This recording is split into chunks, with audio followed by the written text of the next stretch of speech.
clear his throat. Baby, welcome back to podcast Room 303. I'm your host, Jermaine Mendes. This is my co-host, Nicholas Moorhan. And as always, we have with us the EPE. On today's episode 198. That seems like a fictitious number, but that is where we're at. We'll be getting into head-to-head review, a little PCP. We'll review the topic in a little bit. We'll cover the UCL Final that's now set, and we'll discuss the PGA Championship, the Preakness, and a little playoff recap of what's going on with the National Basketball Association and National Hockey League. But first, Nick, I usually check in with you, but I'm going to do the opposite today. Eric, how are you doing after Sundays? Not well. I actually didn't want to talk about this on the podcast today because I haven't recovered yet. But yeah, it's you said it earlier. It's like a dark cloud hanging over me, dude. Just hope, dreams, aspirations, goals, just all down the drain, bro. I have no reason to live anymore. No reason. All right, so for those of you who are unfamiliar, Eric is wearing his Philadelphia 76ers hat currently. So he is a diehard fan. They went down in Game 7 on Sunday without any sort of fight. And it kind of, what sucks is it was actually like 53 minutes of no fight because of the ending of Game 6. It was actually the reason why we pushed this podcast back to a Wednesday recording day of May 17th, just because we needed to get Eric out of the room first before we could record. All right. How you doing this evening, Nick? I'm good, man. I committed a cardinal sin this evening in my men's softball league. What is it? Being in a men's softball league? No, that's fine. I'm not. I still play men's baseball, just in case any Yankees scout drives by the field and goes, you know what I need? A washed up left-handed pitcher who throws 75 on a good day with a stiff wind in his back. Bartolo? But I'm still holding out hope for that. No. So what I did is I hit a ball, and for those of you who know me, and for those of you who don't. I've never hit a home run in baseball. Never hit an over-the-fence home run in my life in baseball. So when I say I have no idea what a no-doubt home run feels like, that's 100% true. Now, I have hit no-doubt home runs on a softball field. And I hit one today that felt like a no-doubt home run. Boy, did your boy play it up. He carried the bat. He flipped the bat. He did a Sammy Sosa home run trot. Shout out the GOAT. Hell yeah. Right? He's not dead, but all right. That was Sammy's home run celebration, right? Did it bat flip. And then had to fucking scurry my ass to second because the ball hit halfway up the fence. Should have been an insider. Ends up with a double. Coach pulled him. That was his last at bat for the game. Yeah, I think that may be my last at bat ever, though. Dramatic. Yeah. All right, so Eric and Nick are having rough weeks, as expected. Right? Sixers, baseball. Yeah, that happens. And today's topic for Pop Culture Pick'em, we'll be getting into top 5 feuds or beefs. Can be fictional or non-fictional. What's the order today, Eric? Good question. The order is Nick, you, then I. All right, so look at that. He filled the dead space, not knowing the answer. Usually we just get hit with dead space. hey. And maybe a little bit of this. Yeah, you also got to get closer to the camera. All right, sorry. Dad, you don't need to be that close. No, this is how I sit, fam. You guys see me? I don't understand how I'm so much closer That's to you guys. Perfectly fine. Right, that was right now. Right now, that's when I do this. That's what you do. It's because I don't sit there. You sit here. There's a solution to that. Give me one Bro, second. when we ask you to look something up, you lean forward like you're sweating when you're playing video games. You look look like a hacker in every Fast and Furious movie before 3. Like the mainframe. Hey, so a little it's hey, actually that might be what it is. You lean in because you can't see it. That makes sense. Actually, inside baseball, every time you see someone hacking on screen in Hollywood, they're just running a Linux update. That's why it looks like it's all fancy. But well, I digress. Nick, take it away. All right, so talking about rivalries, either real or fake, I would be ousted from my position of power as a podcaster in this virtual space and someone who would like to think of himself as a native Coloradian if I did not say the Avs and Red Wings is the greatest rivalry of all time. Yeah, I don't know about all time, but you're not going to get an argument from me. So I'm pretty nervous having the middle pick because I hope my choices don't inspire you guys to take some of my picks. Let me pull up my list real quick. Acting like I've tried all hard on this because I wrote 5 things down. So if someone takes this might be the first time you've written anything down for this. Yeah, and then I usually beat you guys anyway, so it's pretty good. I'm going for my number 1. It's the one that popped me the most when I was making this list. I'm going goats versus hairlines.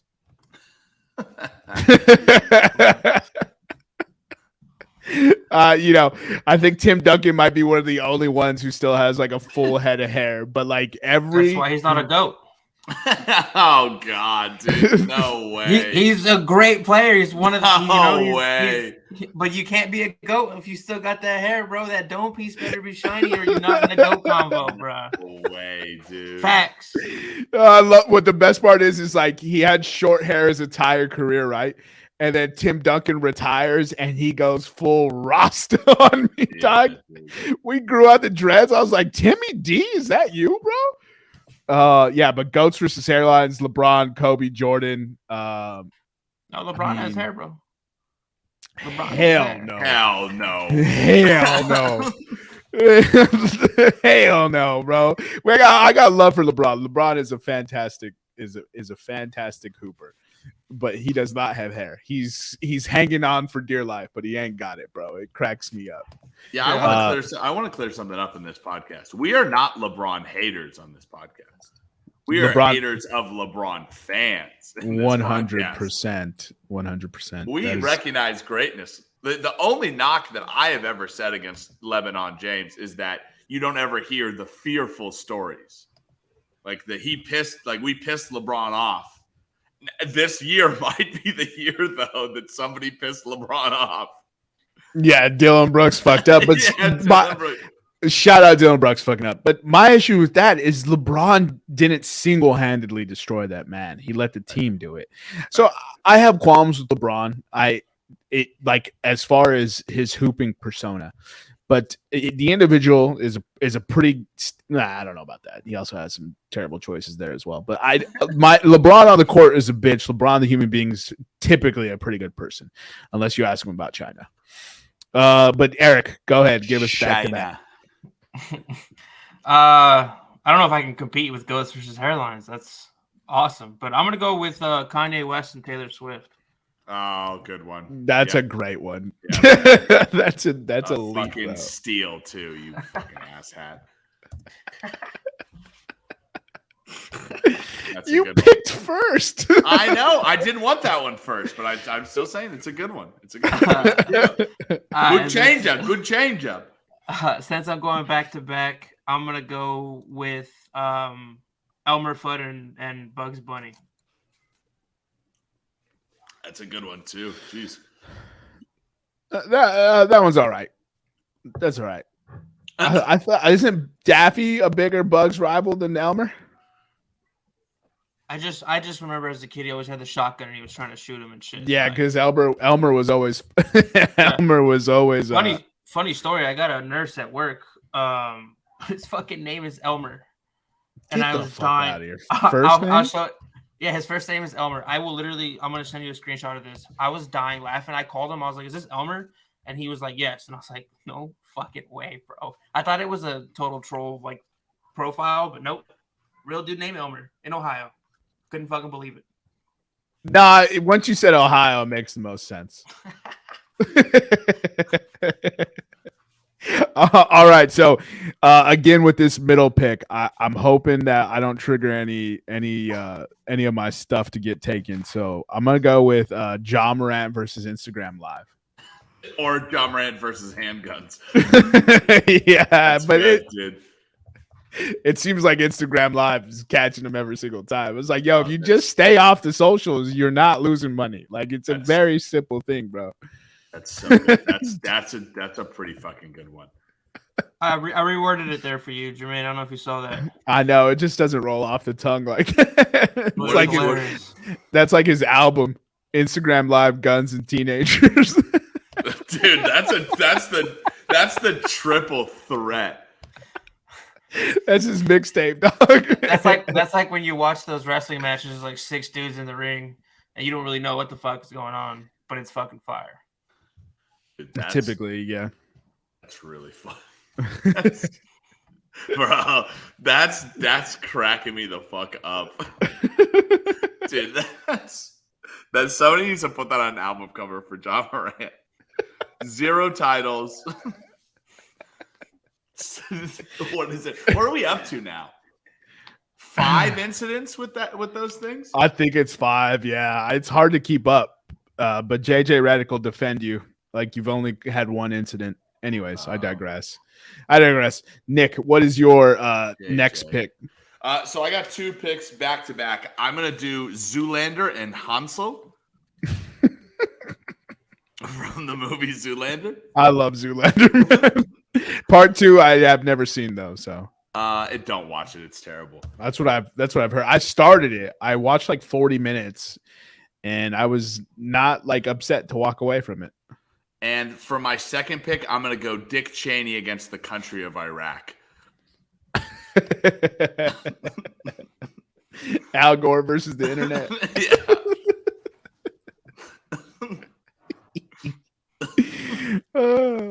That's good, dude. Dick Cheney versus Iraq is fire, bro.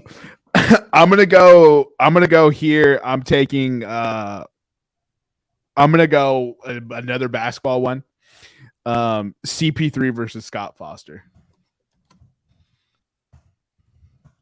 I don't think I get that joke. So Scott Foster, like any game that Scott Foster's officiated and CP3 is on it. Right. It's like the Maple Leafs against Wes McKinney. Yeah, he was like 0-13 or something for games Scott Foster officiated. Like to the point where people were like they started calling for investigations and shit. He just doesn't like Chris Paul. Maybe he's not betting on the games, guys. Maybe he's just racist.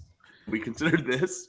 Well, it doesn't even have to be racist. What if he just doesn't like Chris Paul? Like you can not like someone who is black. Like that's allowable. It doesn't have to be racist. To your ref corps how you're not racist. You just don't like Chris Paul. You have to go in the refs room and be like, no. I like him. It's just I hate Chris Paul. Yeah. I have tons of black referee friends.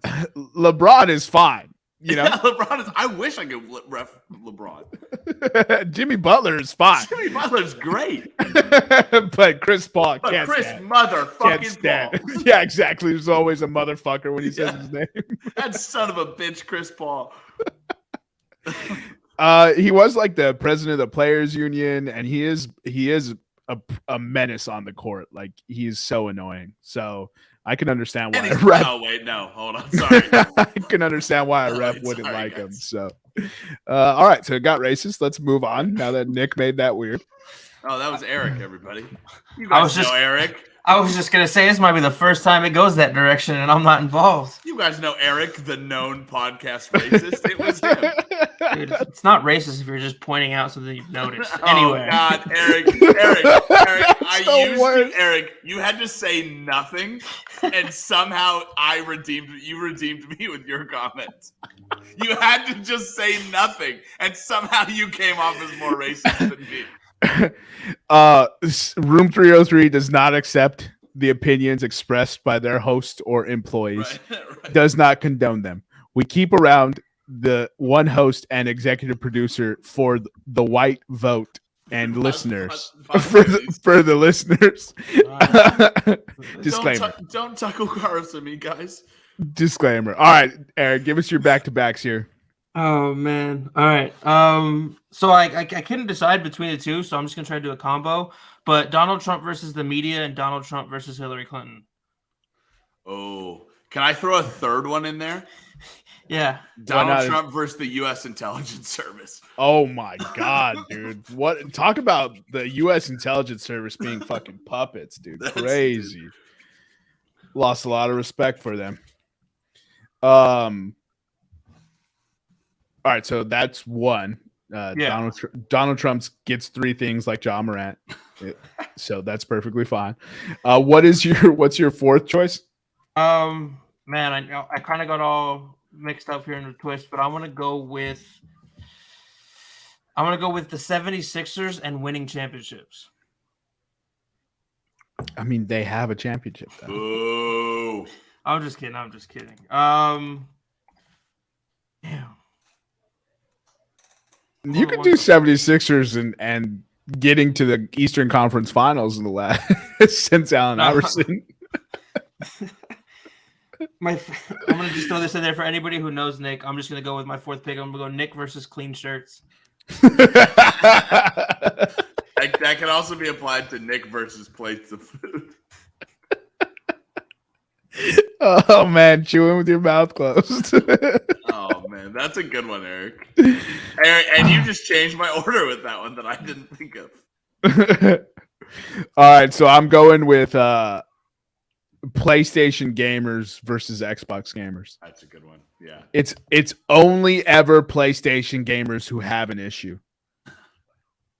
I don't know what their insecurity is, but they're always constantly comparing the two. And it's so funny because PlayStation's online community is trash compared to Xbox's online community.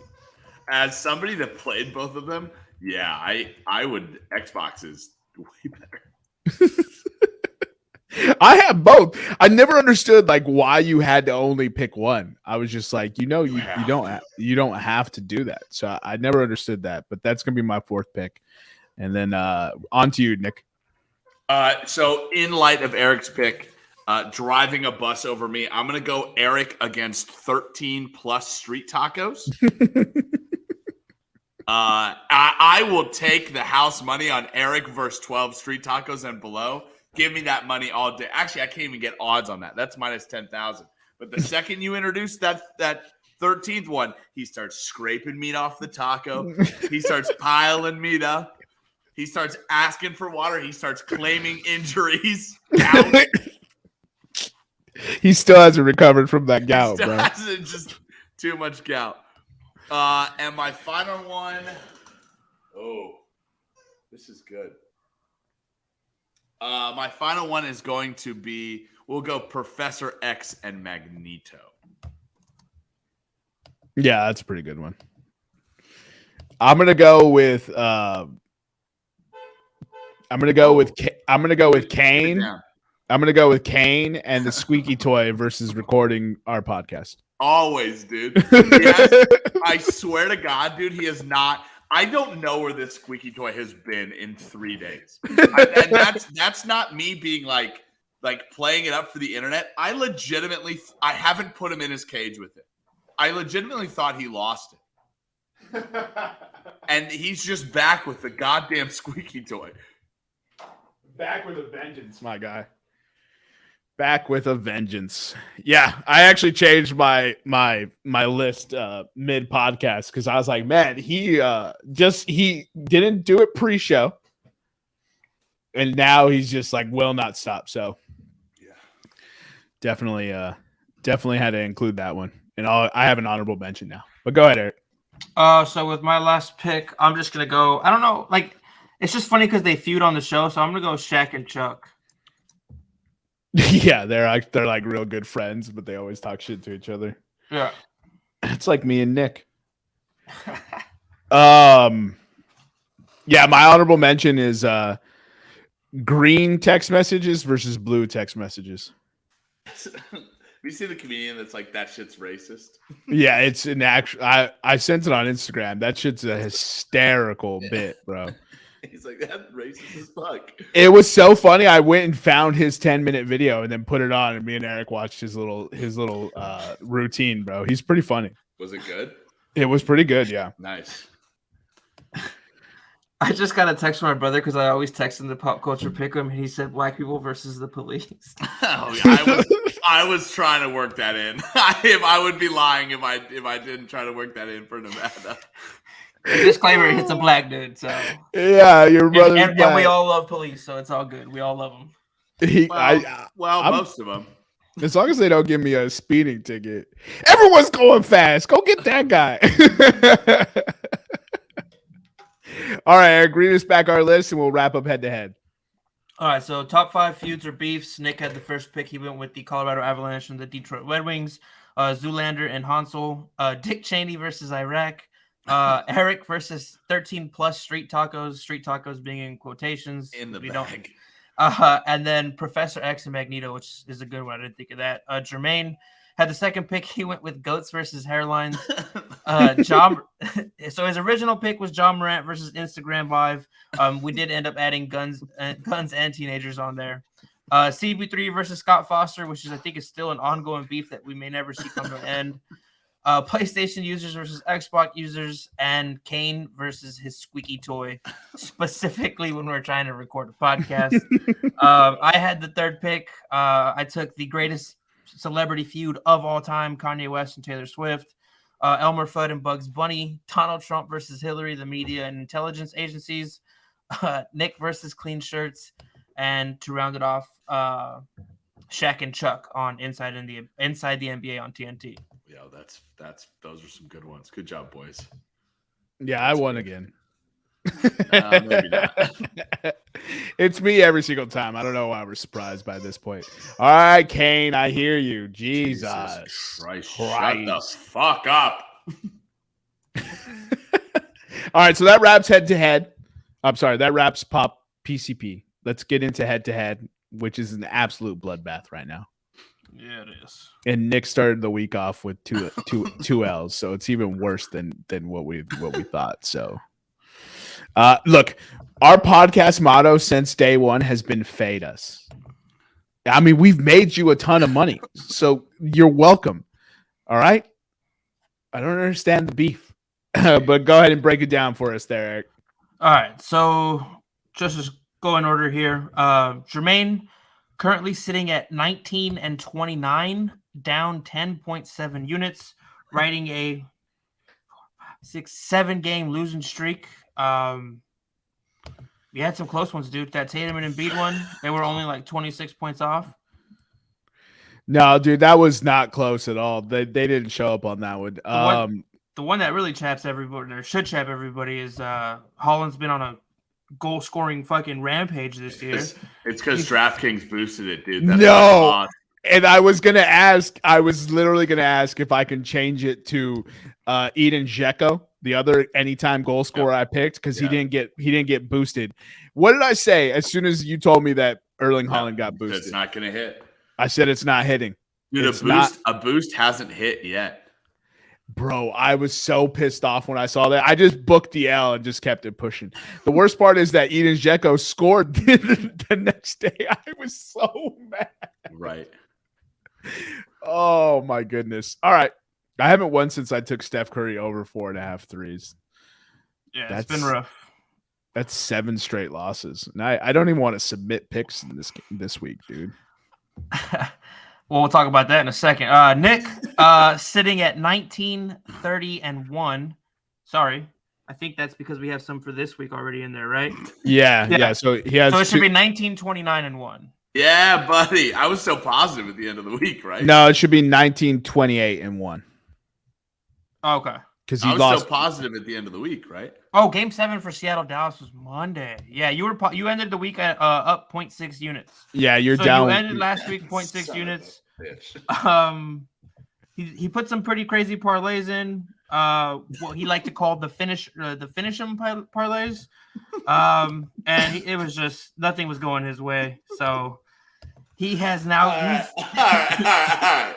Let's stop here to talk about maybe the worst sportsman I've ever made in my fucking life. Maybe. Oh, I'm dead, dude. I'm sitting here. I'm crying because it might be the worst sportsman I've ever made in my life. Nah, it is, dude. It was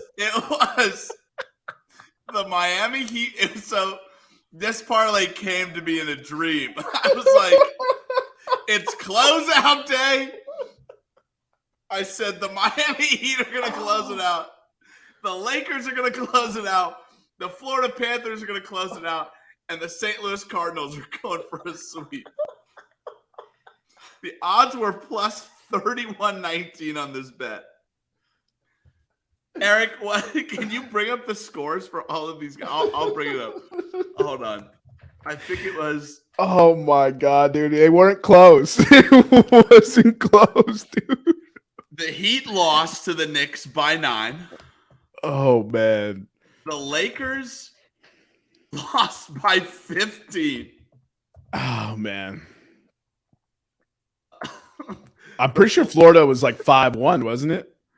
The Florida Panthers lost. What was it? Game. They lost 2-1, so that was the closest one, right? They lost 2-1. The St. Louis Cardinals going for a closeout. Hold on, but it was. I mean, it was not. Yeah, so it was St. Louis against the Cubs, and that's where Nick went wrong. He should have known as soon as he was betting against my team that it wasn't going to hit.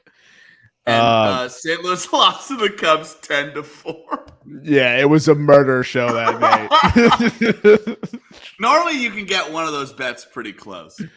I think the Florida game was that Florida scored in like the last minute or like the last couple of minutes, but it was never. It was never close. You lost every single leg. Oh, bro, not even hitting a leg is bad. Oh, my God, dude. Bad.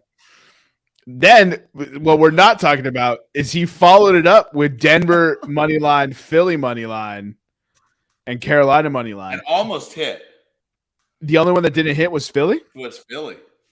Oh, okay. Yep. And we're not going to talk about Philly anymore. Let's go ahead and get into Eric's last week. So to get into Eric's last week, we're gonna have to talk about Philly again.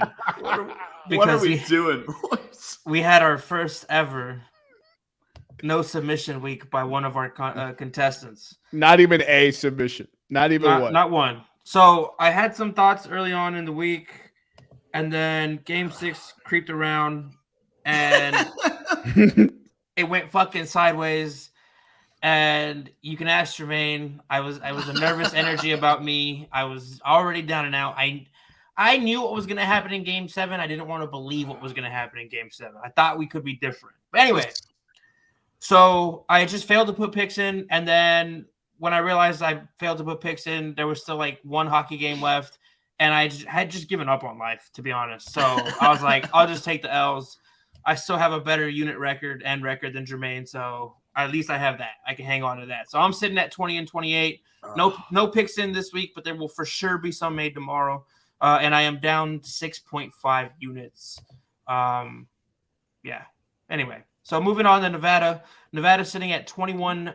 Hold up. We already had a. So he's 20, 24, and 1 to start the week, or to end last week. He took the opposite of one of Nick's finisher parlays, which cost him. He took it because Nick put in the worst possible bet.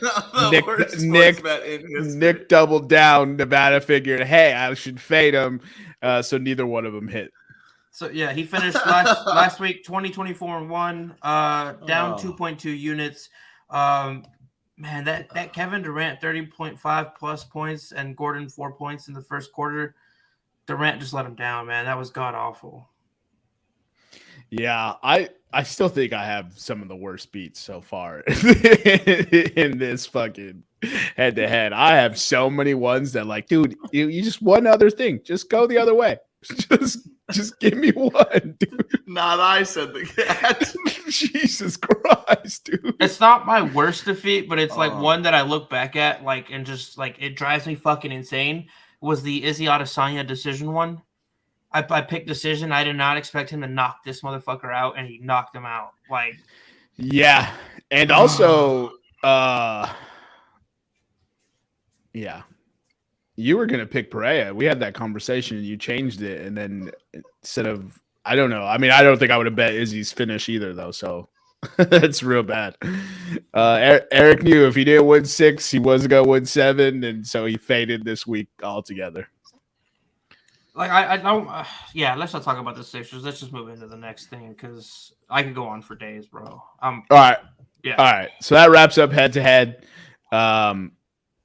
You know, as always, podcast motto, fade us. You're up big right now. Congratulations.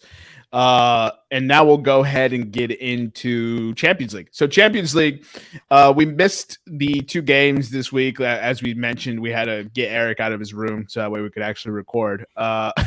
So we didn't provide any Champions League coverage this week.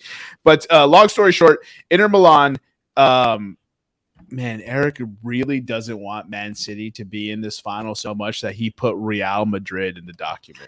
Did I really? Like, that is how much you are Oh, refusing shit. to acknowledge Man City. I almost read that, and I was just like, that is not correct. So, for those of you who don't know, Inter Milan beat arch rival AC Milan, which was Eric's pick to win it all, and Manchester City beat defending champions Los Blancos, Real Madrid, 5-1 on aggregate. I'm sorry, Inter Milan won 3-0 on aggregate, setting up a final of Inter Milan versus Manchester City.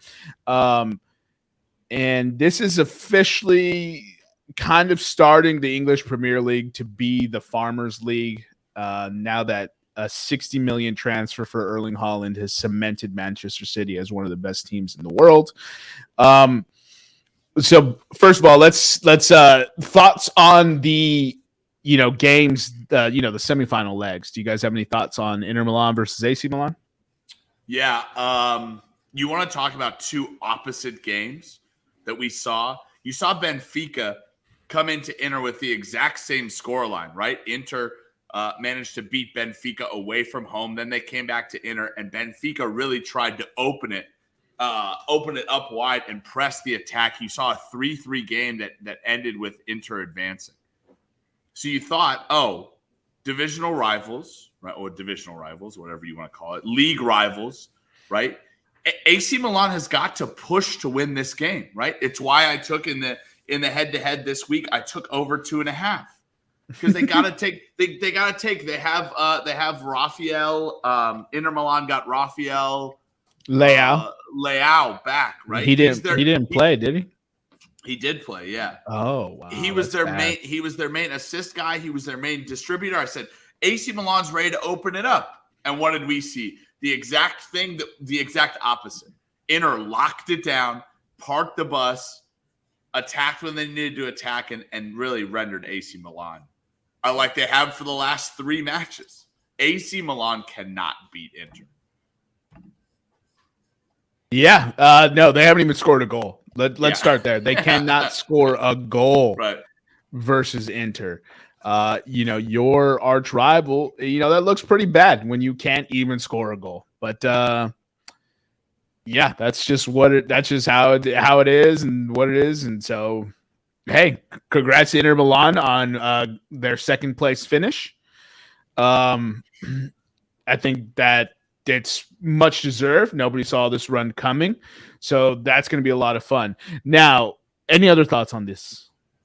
I think this is like a kind of a reawakening of Serie A. I don't know. Jury's still out, but I'm kind of fascinated to see if we're going to see an uptick in Italian soccer having some of the better teams in the world. I mean, considering they had 2 play each other, right? Inter AC in the semifinals. Didn't they have a 3rd in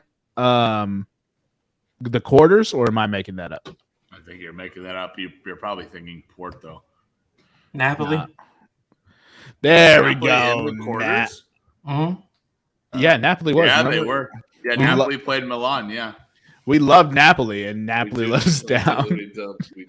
So there's a if you go back and look at old soccer, like when we were coming up, it wasn't common that Brazilian players would go straight to Real or Barca or Man City or a lot of them would go to Italy first. So a lot of the great Brazilian players, like you go look back at where they played, they all started at Milan or Inter Milan or AC Milan or one of them, and I think Italian soccer kind of fell off a little bit just because we were in an era dominated so much by Messi and Ronaldo, but it never went away fully. They were still competitive. And I do think now with the playing field kind of more balancing out, like I know Holland's probably going to be like the guy to kind of dominate the headlines and stuff moving forward, but I can see a rebalancing of the leagues. And I actually think Italy could be a Premier League again. Yeah, I have that suspicion as well. So I'm glad that you're confirming that kind of bias. I am. I mean, here's the thing, right? Let me read off to you the top 8 teams in Italy right now, right? Okay. Napoli, Juventus, Inter, Lazio, Milan, Roma, Atalanta, and Fiorentina. I just read off 8 teams that are pretty world-renowned teams, right? I don't know that I could go to Liga 1 and you would know the first 8, like the first 8 teams would be. That league is trash. Right, German league's not much better. La Liga has some good teams though. So top 8 teams in Liga 1: PSG, Lens, Marseille, Monaco, LOSC, Rennes, and Lyon, and Clermont Foot. That's probably not how you say it. So historically, PSG isn't a powerhouse. Marseille is the only team to win a Champions League coming out of the French, out of Ligue 1, and and it's a French in you, Eric. I like it. Like outside of Olympique and Marseille, like there's no traditional big French like clubs. Like this PSG thing is a recent thing because of the oil money. So if we're talking about like Power 5 leagues and stuff like in those terms, I don't even think France has, like they do because they're such a big country and economy and stuff. I don't think and they so. put asses in seats, but they're not a premier league. Like that's not where players want to go play. I mean, let's finish it off, right? La Liga: Barcelona, Real Madrid, Atletico Madrid, Real Sociedad, Villarreal, Real Betis, and then past that, like Sevilla is 10th. Where's Valencia? They're in relegation, aren't they? Yeah, 14th. Oh, no, yeah, I mean, I follow the Bundesliga closer than a lot of people do, but let me know if we hit 8 teams in here that are world famous like the Italian teams are: Bayern, Dortmund, Leipzig, Union Berlin, SC Freiburg, Wolfsburg, Leverkusen, Eintracht Frankfurt. Like those are not like that Italian league. That top 8 are. I mean, probably you can probably drop off Fiorentina, I would say. But other than that, like that, those are 7 high quality teams that you either see every year in the semifinals of Europa or the Champions League. Yeah, the Juventus, I'm fairly certain is in Europa's semis right now. Yeah. I think they have 3 in the FA Cup final, like the Italian version of the FA Cup final. I know I said this last time, but the way I like to look at the Bundesliga and Liga Roma too. Roma's in the semifinals as well in Europa. Yeah. Sevilla was La Liga, right? La Liga. Yeah, La Liga. Yeah. Okay. But the way you got to look at the Bundesliga and Liga, and you can see it, they're scattered throughout all of Europe now, is they are great. They have their premier teams that compete every year for Champions League, and you know, Bayern, I think Bayern's won 12 consecutive titles, right? 10 consecutive titles. Yeah. So it looks like 11. So there are the teams that do dominate those leagues, and then they're great in other, you know, competitions. But the rest of the teams are farm teams, and you can see, like, I can guarantee you can go to all like the top 10 major clubs, and there's a player from Borussia Dortmund on there somewhere, or there's a player from AS Monaco somewhere on there. Like these there are clubs that they don't win, but they produce fucking talent. I mean, like, I hate that saying, oh, that's a farmers league, right? I hate that saying, but what I would say is that besides, I don't know what besides the Super League in Europe, what the Super League could have been, whoever got invitations to the Super League, there are only outliers that are making runs to win the titles. And that's why we remember them, right? Oh, remember 2015 when Leicester City made the run to the Premier League. That's why it's so amazing that they do that, because every now and then a random team will make a run and they'll win the table. But by and large, it's the Man Cities, it's the Man Uniteds, it's the Chelseas, it's the Bayern Munich's, the PSGs, the Reals, the Barcelonas that win the league. Yeah.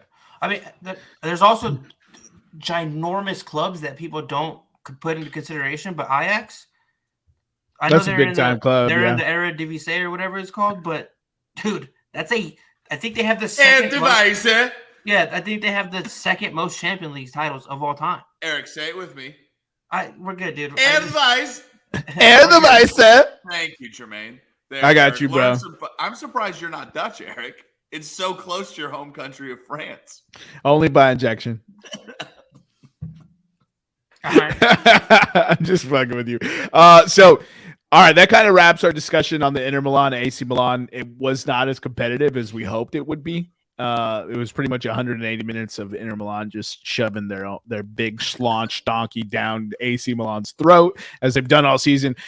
Next, we had a rematch of the semifinal matchup from the year prior of Manchester City versus Real Madrid. And it seems like Real Madrid kind of had this ability to be the kryptonite to Manchester City. But when Man City was able to get that draw at what is this? What is their stadium called? Bernabeu. Santiago Bernabeu, right? Yeah. Okay. San Bernabeu, I think. San Bernabeu. It doesn't matter. When they were able to get Americans. when they were able to get that Santiago Bernabeu, that decisive goal to get them the draw, it was a wrap. Real Madrid did not have a chance. Although I did not see them going down 4-0 and almost not showing up. But here's the thing. Manchester City this year has beaten they've beaten Manchester United, they've beaten Chelsea, they've beaten Arsenal, they've beaten Liverpool, they've beaten Tottenham, they've beaten Bayern, they've beaten now Real Madrid. Like all of these teams by a fuck ton, by like 2 to 3 goals each for each of those high. Yeah, absolutely. Just whooped that ass. And hey, that's what it is. The transfer fee they paid for Erling Haaland is unbelievably low. I think United paid more for Casemiro than they paid for Haaland. And they're about to run the English Premier League for a very long time. And it's going to be a lot of not fun to watch because they were able to manipulate financial fair play for so long with no repercussions.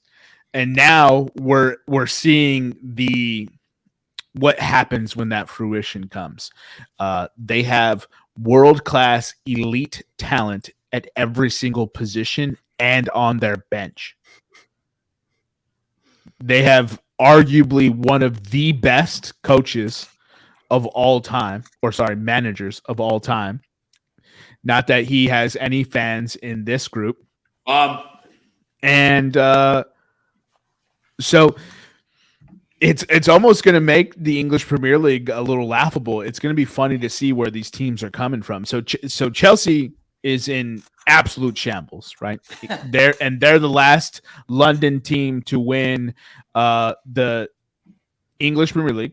They're the last London team to win the UEFA Champions League. They're the last London team to win the UEL. They're the last London team to win the Super Cup. They're the last London team to win the FA Cup. So for clarification, we're the last London team to win the Premier League. We're the last EPL team to win the rest of those tournaments that you named. I thought Liverpool won the Champions League after you. Was it before you or after you? I think it was before us. No, it doesn't matter. Man City's going to win that this year. No. And well, you can't be the last English Premier League to win the English Premier League. So, no, that's why they said that's why they chose London for that one, and then they chose EPL for the rest of them. They chose London for the rest of them. It was London across the board. I saw the post. Pretty sure I screenshotted it. Either way, Chelsea's trash now, Eric. Thoughts on Chelsea? None. Bro. I don't. So when managers are turning down, coming to take a prominent post, like we can all admit Chelsea's a fucking prominent post, right? When they're turning it down because of questions with your transfer philosophy and this, that, and the other, that's not a good sign. But there's still a hell of a lot of talent on that team. Not for long, but we did have this earlier. Not for long. Just to They're talk all about, leaving. just so that you guys can understand what Jermaine's trying to express to you guys about this Man City team is they've scored 31 goals and give up 5 goals in the entire Champions League this year. In the knockout stages, they scored 17 goals and gave up 3 goals. So they've been dominating. And I say that to say this: they're going to lose 1-0 in Inter. They're gonna lose 1-0. All that goal scoring prowess, all that blah blah blah blah blah blah blah. Greatest team of all time bullshit can go away. 1-0. I got $20 on it with Jermaine. I'll put money with anybody who wants it. I don't care. Yeah, I'm not betting with Man City. I'm betting with Man City. Yeah, I'm not. Yeah, I mean they're minus 500 in Vegas right now. They opened as a minus 500 favorite. The final is June 10th, correct? Correct. And what city is it in this year? Russia? Or am I tripping on that? Probably not Russia, huh? No. Was it once upon a time Russia, and that's why I was thinking about it? It was Russia last year, I thought. Yeah, oh, okay. It's going to be in. Can I get a goddamn stadium name? MetLife. Atatürk Olympic Park, which is in Turkey. It's Istanbul, Turkey. So we'll allow Turkey to host, but not Russia. All right. Turkey has never done anything wrong that they've been convicted of. Oh, that's because everyone's dead that was going to testify against them. Oh. Can't get caught if everyone's dead. Shout out Hillary. Shout out the Obamas. Hillary killed my friends. All right, so now that we're all going to be dead this coming week, let's move into the PGA Championship. So the PGA Championship is the second major of the year. It is happening this weekend. Nick and I will probably catch some of it since we'll be in the same city this weekend. We're going to be too drunk. We could watch sports too drunk. I'm pretty good at that. We should bring back pub golf on Saturday. Oh no, dude! Pub golf with just me and you. That's why we're just gonna black out for no reason. With the brides, with everybody. Oh, dude! I don't know if they're gonna want to get drunk before the. Fuck yeah, they will. Don't be wussies. Yeah, come on. Yeah, she's Captain Wussy. What are you talking about, dude? She left us. She left us to die. Left us to our own devices, which is never good.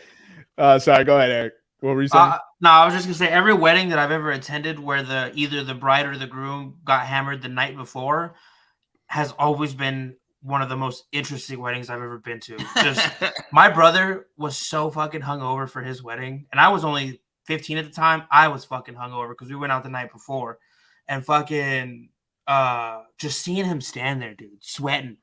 You could tell he had the fucking tequila or whiskey sweats.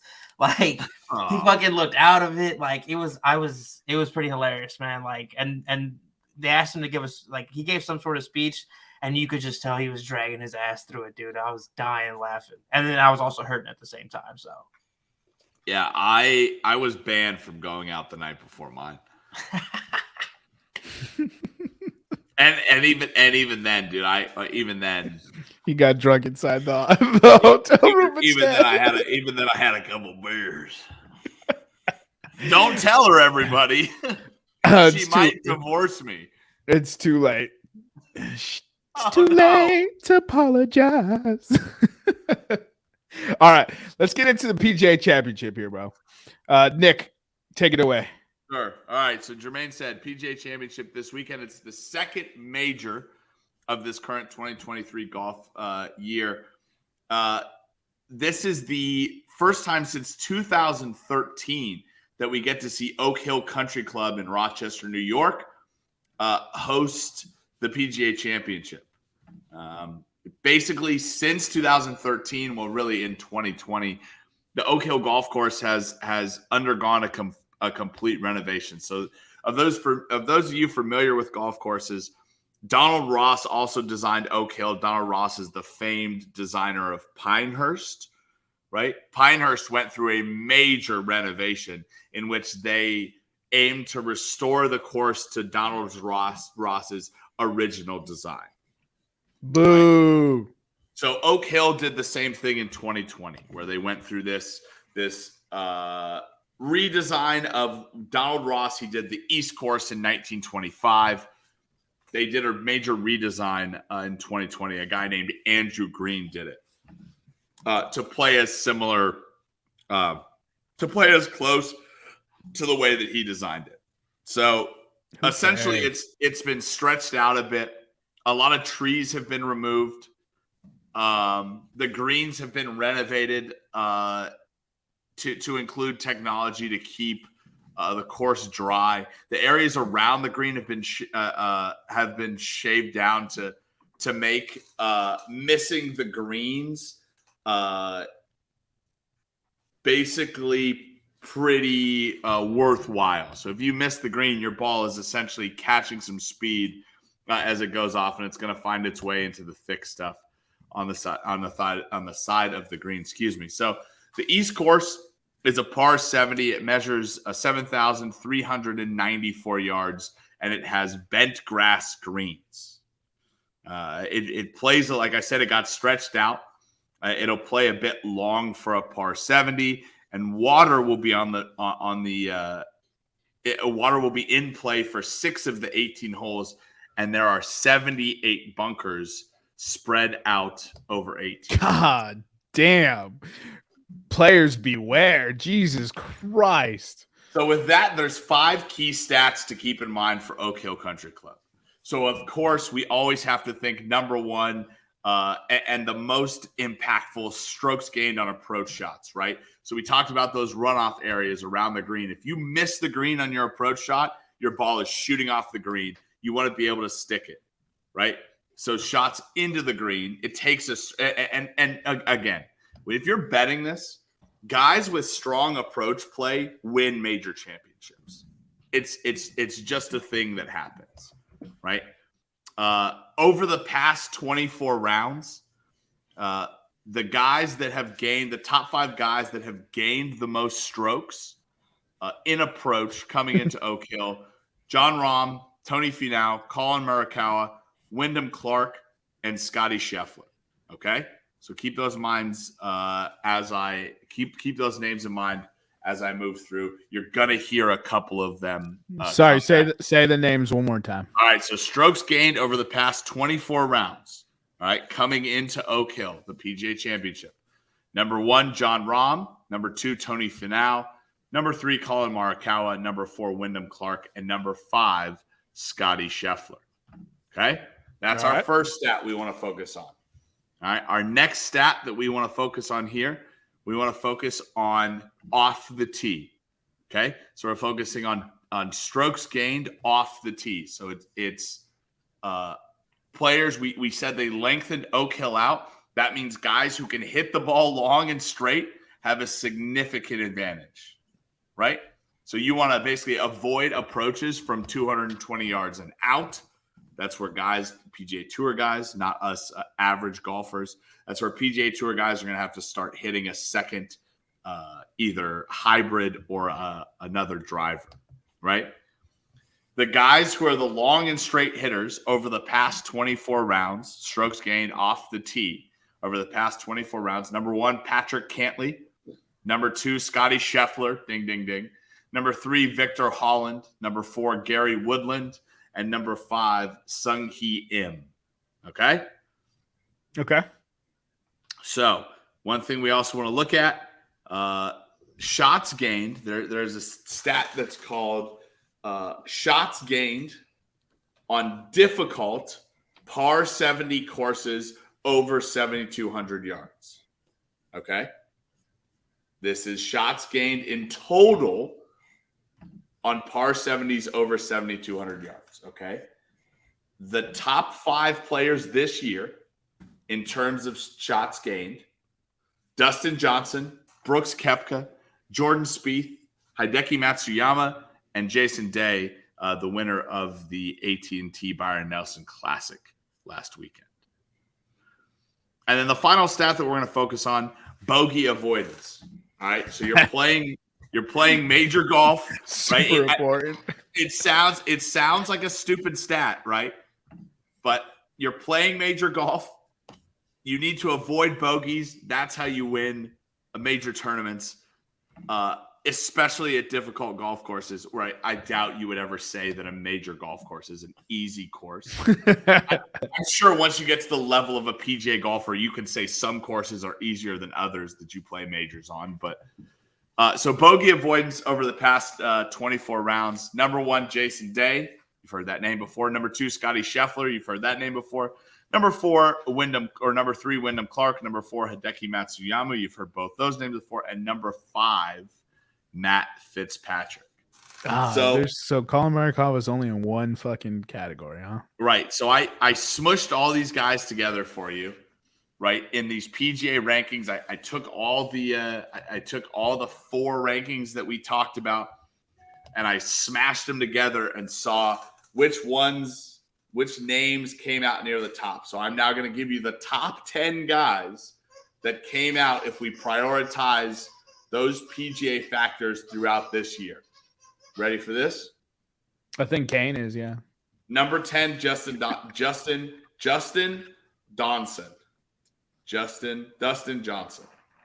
Number 9. Jesus, he stroked out on us. No, I had it right, and then I fucked it up, and then I had it right. Number 9, Tony Finau. Number 8, Wyndham Clark. Number 7, Joachim Neiman. Number 6, Victor Hovland. Number 5, Rory McIlroy.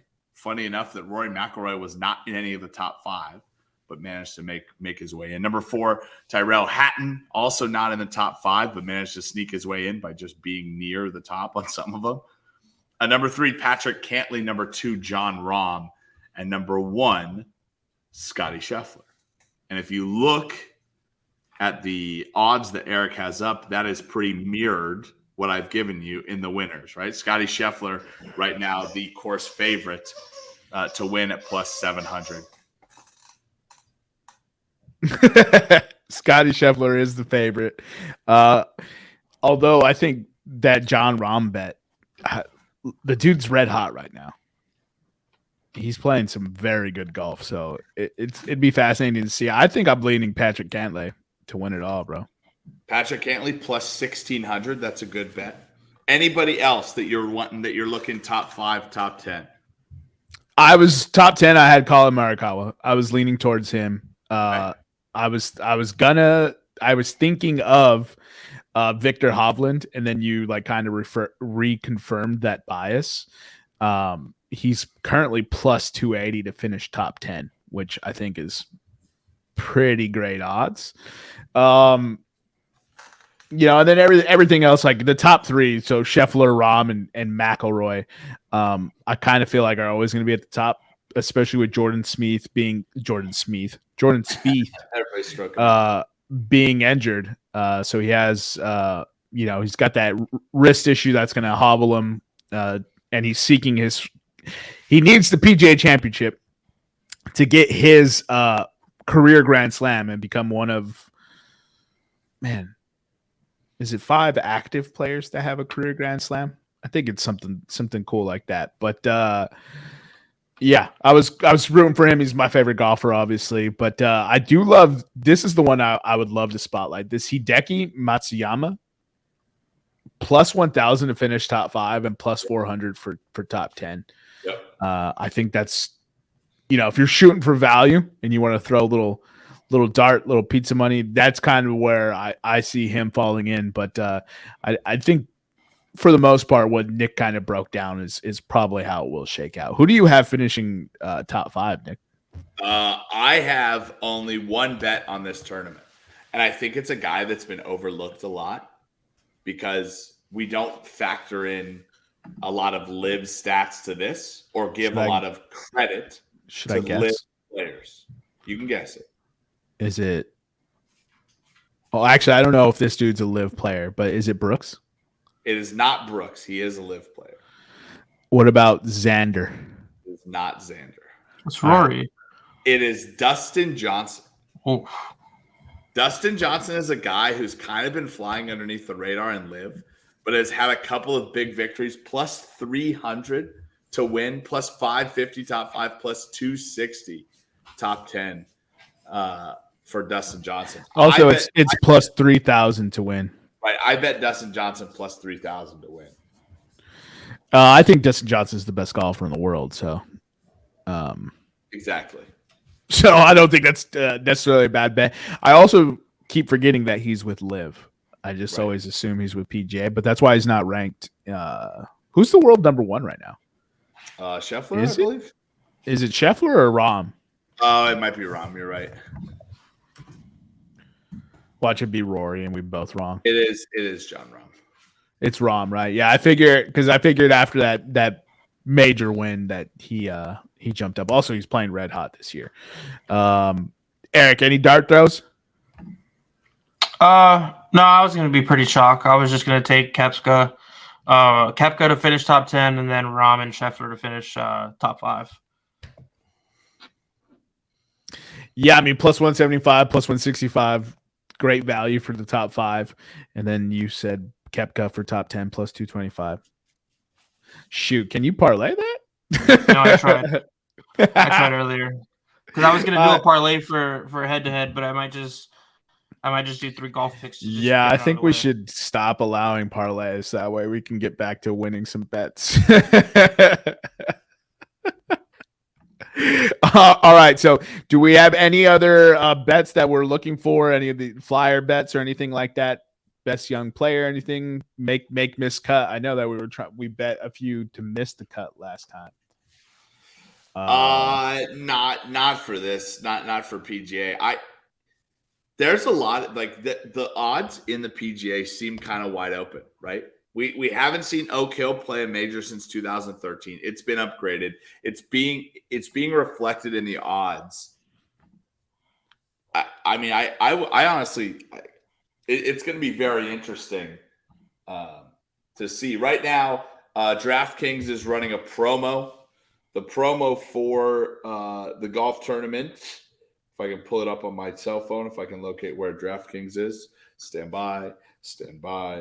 Swipe down on the middle, just search DraftKings. It'll come up. There's the search feature. It's pretty great. So it's pretty great. That's a little Donald Trump. I like that. So they are running a make the cut parlay. So this is boosted to 200 DraftKings. Rory McIlroy, Tony Finau, Jason Day, and Max Homa all to make the cut plus 200. Interesting. Okay. You said that's a promo, right? Yeah. John Rahm is U.S., right? No, John Rahm is Spanish. But was he not born in the U.S.? He was not. Good riddance. We don't want him anyways.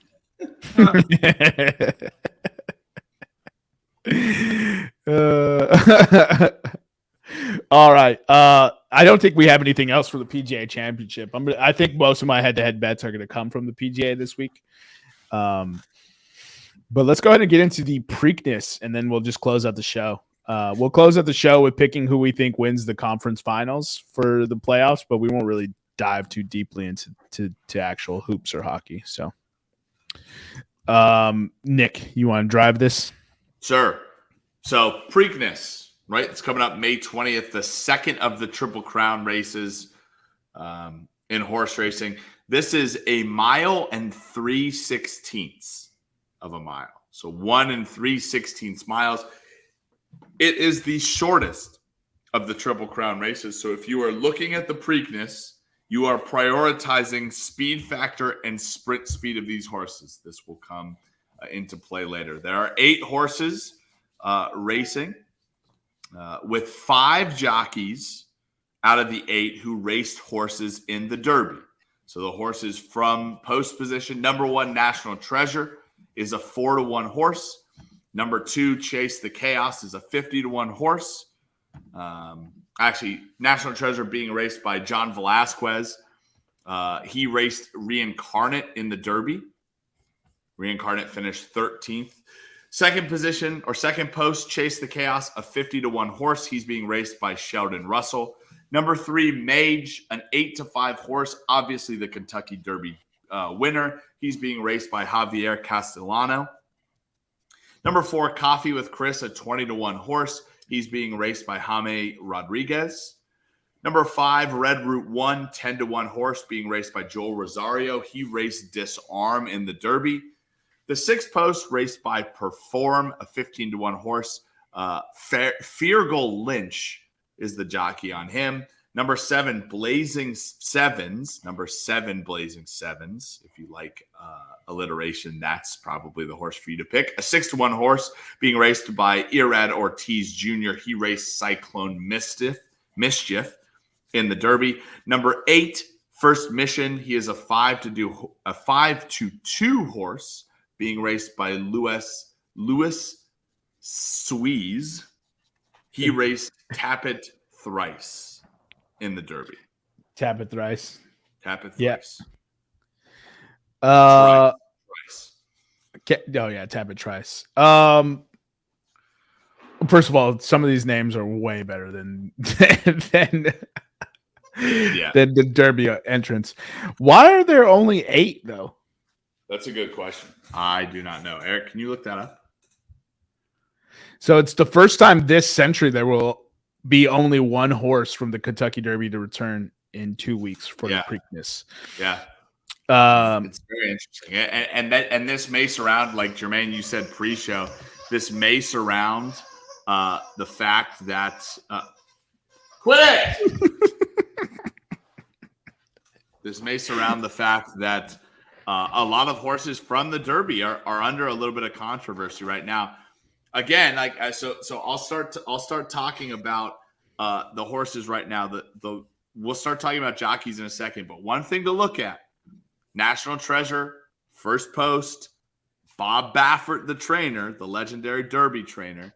Keep that in mind as we move forward. Bob Baffert is the number 1, so keep that as a nugget in the back. So we talked about jockeys. There are 3 jockeys in this field who have at least 5 starts at the Derby.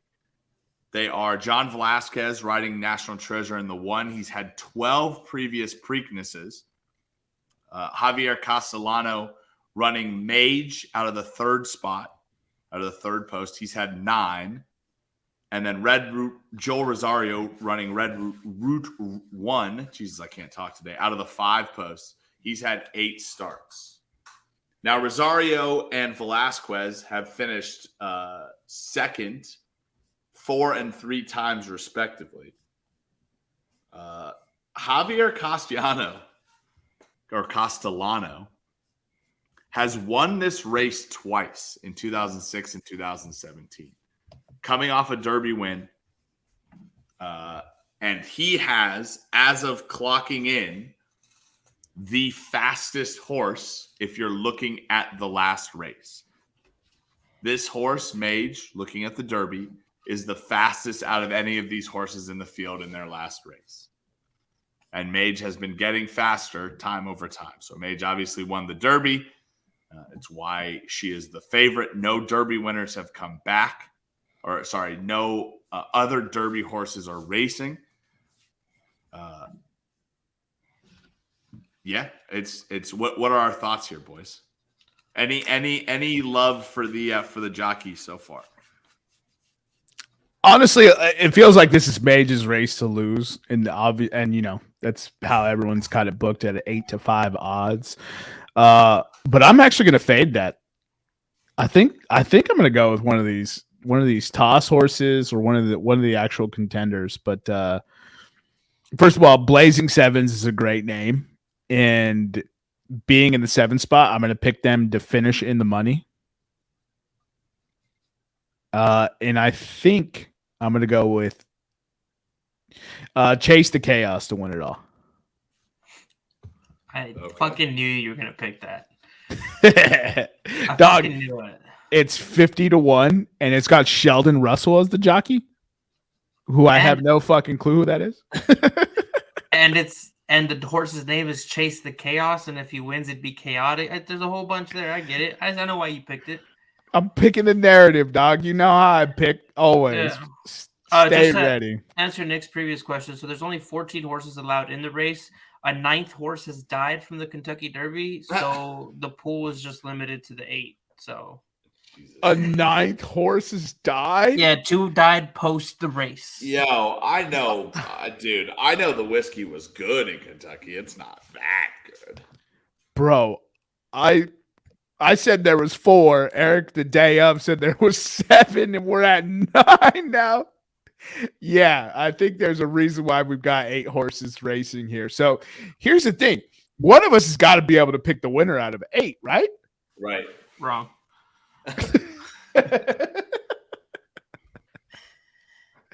Oh, just even if our horse was going to win, it would be disqualified later for some shit. Just retroactively take that win. Yeah. Oh man, Eric, always the beacon of positivity. All right, Nick, I think I'm taking Blazing Sevens to finish in the money. I'm taking Chase the Chaos to win it all, just purely based on those 51 odds, which just feels outlandish to me. In an 8-horse race, 50-1, sure, give me that shit all day. If they don't hit, it doesn't hit. I'm not gonna fucking lose any sleep over it. What are you thinking here? Yeah, I mean, on your pick for that, a horse that I definitely am picking to finish in the money, the five post Red Route 1. That's Joe Rosario's host. He finished 4th with Disarm in the Derby. He's finished 4th at the Preakness, or he's finished 2nd at the Preakness 4 times.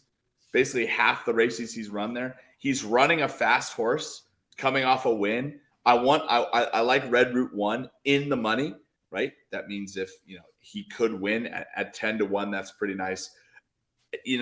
I'm gonna, if I were betting this, I'd pick Mage to win, and I'd pick First Mission, the 5-2 horse coming out of the 8 post, to finish 2nd. Another horse that I like, and I honestly think it's a 4-horse race at this point, is National Treasure being rode out of the 1 post, right? John Velasquez rode Reincarnate at the Derby. He has 12 Preakness races. He's finished 2nd 3 times. His horse has been the most consistently fast horse in the last 3 races, and at 4-1 to put him in the money. So I'm going to go with Mage to win. Let's put Red Route 1 and National Treasure in the money for me. Those will be my picks. So sorry, I missed the one to win. You said Mage to win? I'm going to pick Mage to win, yeah. Yeah, and then Red Route 1 and National Treasure to finish. Yeah, and you know what? I might, this is uncouth for a betting show, but I'm also going to say I want First Mission to finish in the money as well. So I'm going to pick 4 horses to finish in the money, kind of hedge a bet a little bit. I mean, yeah, why not take half the field? Yeah. I'm going to take half the field to finish in the money because ultimately, basically, half the field will finish in the money. All good points. Eric, who are you taking? And why is it coffee with Chris? It's not actually, but I'm just gonna pick to finish in the money. I'm gonna take 3 of them. I'm gonna take First Mission, Red Route 1, and National Treasure, all to finish in the money. Also, All right. something again, Eric. Say your picks again. National Treasure, Red Route 1, and First Mission to finish in the money. No, pick your own things. Everything but Mage. That's Right. fine. No, it's good. That's There's just based 8 off what I horses. read. There's 8 horses. There's Also- 8 horses, Eric, and the ones that you didn't pick are going to win. You have to pick them so Room 303 wins. I can't backtrack now, dude. It's too late, bro. It's too late. It's been said. Eric, I did want to read something. So I went and looked at which post has never won the Preakness stake, and it's only one. The 14 posts has never won it. But good. We avoided that. 1 through 8 are all within 2 of each other. So 12, 12, 12, 14, 12, 14, 12. So these are any horses race. Yeah, it could be any horses race. Chase the chaos, Jermaine. Chase the chaos, baby. Let's go. Dude, I think I might submit that as one of my head-to-head, and I might take 50-1 to win. Fucking the money. Daddy ain't got time for in the money. We only pick winners. Hashtag fade us. Hashtag fade us. All right, you guys got anything else for the 10s and 10s? Oh, actually, I'm sorry. I didn't mean to cut you off. What were you saying, Nick? I was saying it sounds like the end of a gambling commercial there. Hashtag fade us. And remember, for every pick Room 303 makes, fade us. Yeah. For every pick that we make incorrectly, we actually earn a percentage based on the fade us model. All right. So, Nick, Knights or Stars? Knights. More Eric. experience. Eric, Knights or Stars? I'm gonna go Stars because of that one kid that's blowing up right now. Hints? Yeah, the one that they drafted in 2021. Urupi? Yeah, Hints didn't play. Yeah, exactly. So yeah, Hints. So you got Stars. Nick's got Knights. All right. What do you guys got? Panthers versus Hurricanes. Hurricanes. Hurricanes are proving us wrong. Going with the Panthers. Yeah. And the Hurricanes are getting healthy right now, so that's pretty interesting. All right, so Eric, Heat or Celtics? Celtics. Eric, Lakers or Nuggets? Nuggets. Nick, Lakers or Nuggets? Nuggets. Actually, hold on. I'm not fully aboard the Nuggets train. I will get fully aboard the Nuggets train if they make the finals, so I'm going to say Lakers. Oh, okay. So Lakers. And who do you got? Heat, Celtics. Series was tied in the regular season. And what did you say pre-show to me, Jermaine? 5 games last Eastern Conference Finals were won on the road. And what team plays best on the road in these playoffs so far? Miami is red hot. Give me the Heat. Give me the Heat. Jimmy G buckets. Miami is red hot. Tobias Harris over me? No. Tobias Harris over me?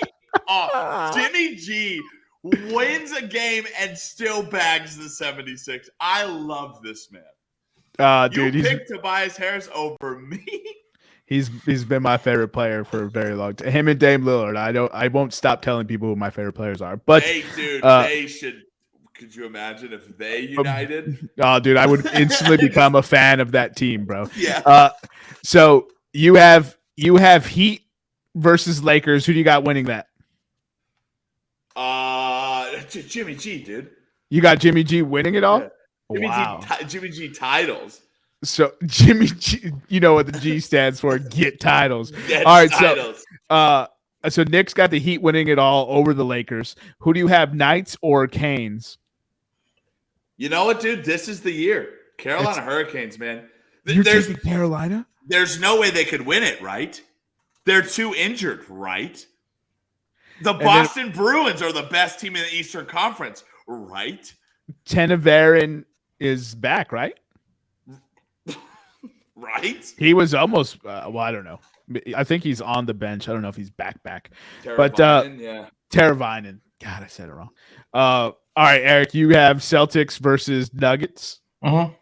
Who do you have winning it all? Nuggets. Ooh, first time ever? First time. We're going to have some new blood in the championship ranks? Yeah.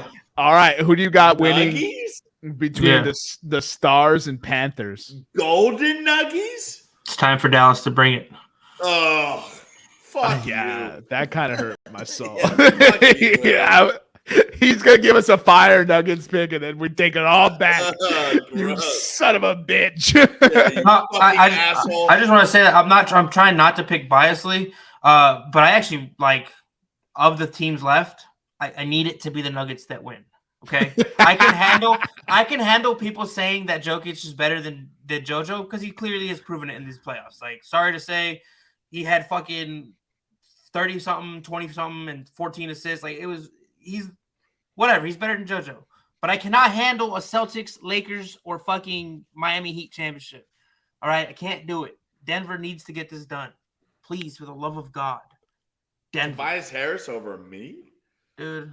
And I hope Nick loses his voice for like a week. Tobias Harris over me. Nikola Jokic in Game 1 of the Western Conference Finals put up 30 points, 30 plus points, 20 plus rebounds, and they took away a rebound at half, and put up 10 plus assists for only the 4th time ever in playoff history that a player has had a 30-20-10 triple-double.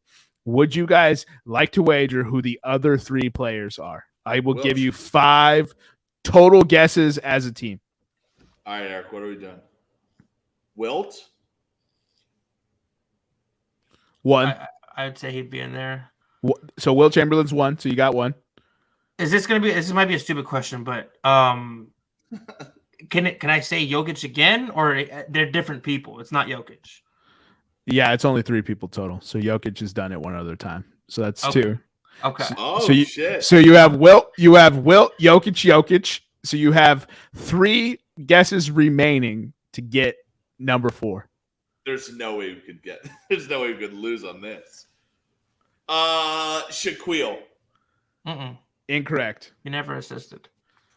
He never passed the ball. He didn't have to. Yeah. Good. One more guess. 1 wrong. Oh, 1 and wrong. then you have 3 right already. Okay. So we get 1 more guess. You get 2 more guesses. 2 more guesses.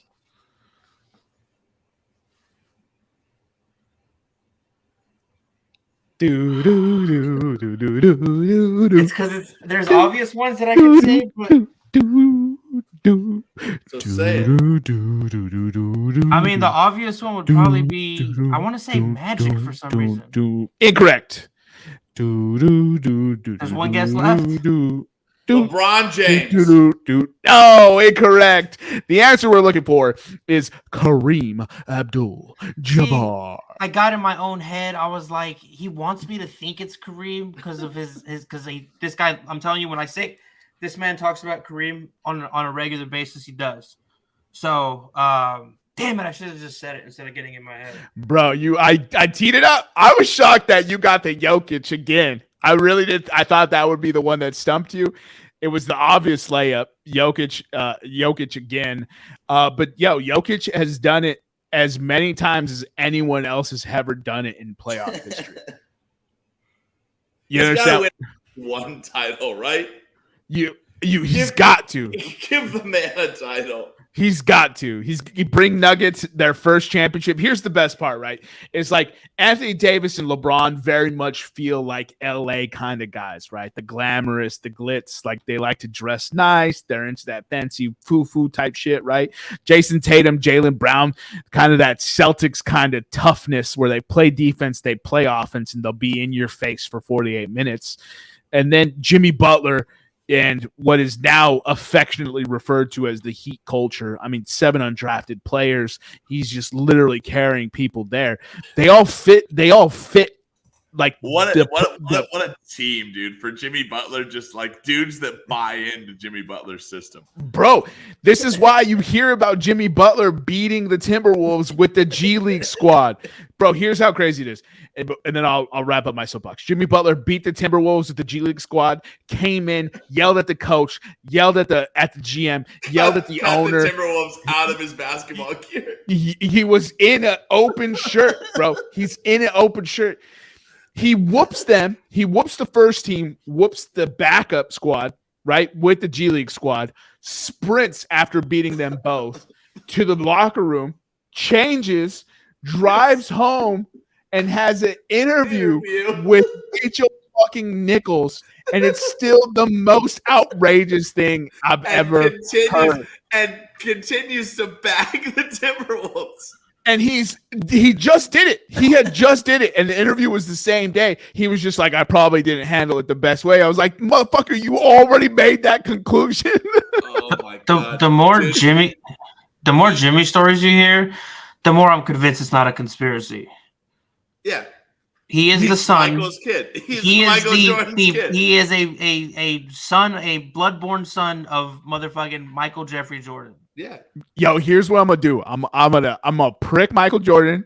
I'm gonna get close enough to prick Michael Jordan. I'm gonna get close enough to prick Jimmy Butler, and I'm gonna go to my forensic friends and be like, "Yo, run these. Tell me if they're a match or not."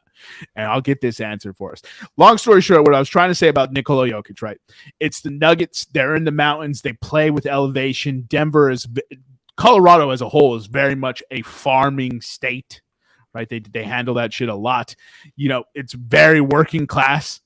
And Nikola Jokic feels like the perfect representative for the Nuggets. And if he is the guy who checks the box and brings it, it's like it just cements the persona around your team. And I feel like GMs, coaches, personnel, management, scouts need to take that in to factor it in, because you have to be able to marry the off the court with on the court. That's why these four teams are here. They're able to marry it. They're able to create a persona, a culture that actually embodies, that team, that city.